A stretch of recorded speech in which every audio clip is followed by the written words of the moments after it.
We all know that feeling, that quiet moment. Maybe we are sitting down to eat, or maybe we are in that awkward pause in the middle of the conversation, and before our conscious mind even processes anything, the hand is already reaching down to our pocket to check our phone. It's an automatic motion, a reflex at this point. We don't realize it, but we are reaching down to plug in our phones into the charger as if stillness itself isn't a low battery signal. Imagine that pitiful sight of us being tied to our phones and relying on the charger just we could scroll past that one reel. I have brought up a question that worries me all the time. The question of why do we keep scrolling? So, as I begin, get yourself comfortable because this will be a fun ride, I promise. Let's start with something very basic, something which I call the evolutionary trap. Our ancestors scanned the savannah for predators. That was for threat detection. The algorithm just took that ancient vigilance and weaponized it. Negative news triggers, very something that we come across every single day, triggers something primal. That is, it activates amygdala, which is our brain's fear center. This reinforces the compulsive checking. It mimics a slot machine. We pull that lever, that is the scroll, and we get a variable reward. Sometimes it's fear, sometimes it's a meme, sometimes it's a cute dog and cat video. That uncertainty is the dopamine jackpot in our brain. And here's how deep the manipulation goes. The algorithm is kind of like a trainer using Pavlovian conditioning on steroids. So, if you guys don't know about Pavlovian conditioning, basically it's when we ring a bell and a dog salivates even before the food comes in sight. So it creates this loop so precisely that we can't even eat, can't sleep, and we can't even hit the loop without taking our phone. Let's hit a little bit philosophical, which I call the metaphysical betrayal. One of my viewers pointed a very interesting philosophical concept called as panpsychism. So this is an idea that consciousness exists at the fundamental level of the universe. The mind is the ultimate complex expression of that. It gives us the unique power of free will. Of course, there's a lot of debate as to do we really have a free will, but that's beside the point. Free will is a power to pause, to choose the harder path against that immediate, easiest impulse. But look at our behavior. We are taking that powerful, complex mind and actively reducing it to a simple, predictable machine on a wire.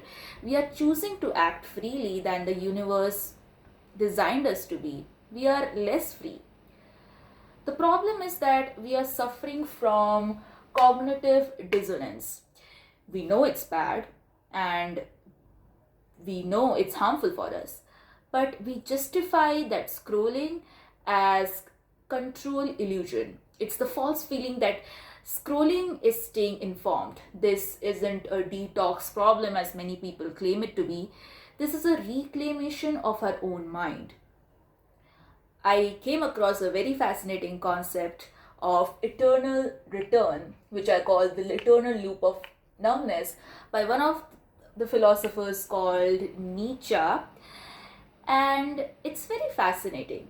The question is, think about it.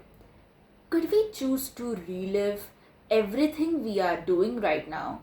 Every scroll, every click, every digital distraction, exactly as it happened, forever. I believe doom scrolling is a ritualized meaninglessness. We keep seeing the same type of story, feeling the same predictable outrage, and loop back into fear.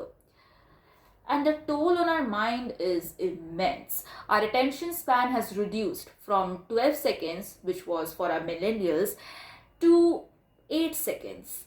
Why? Because we are not designed to process this constant emotional whiplash.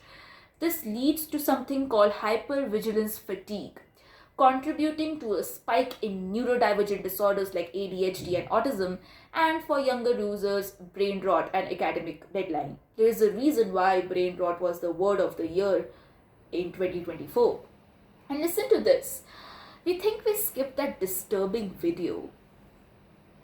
The other day, my mom was telling me about her scrolling past that disturbing video in Facebook and how Facebook has good and bad videos, and she felt safer when she skipped past that reel.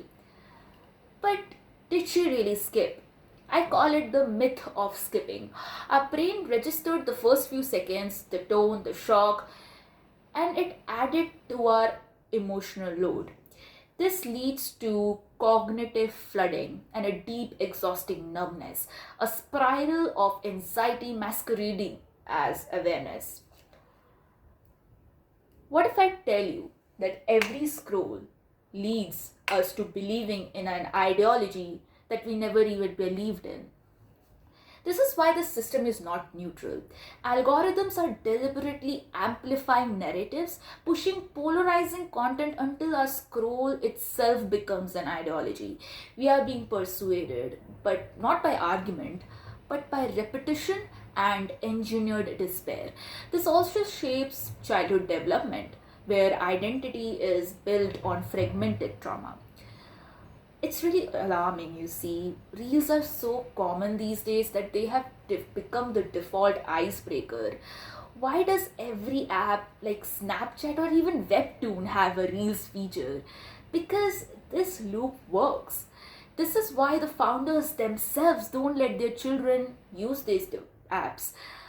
They know the price. They know that they're deliberately selling predictability and numbness.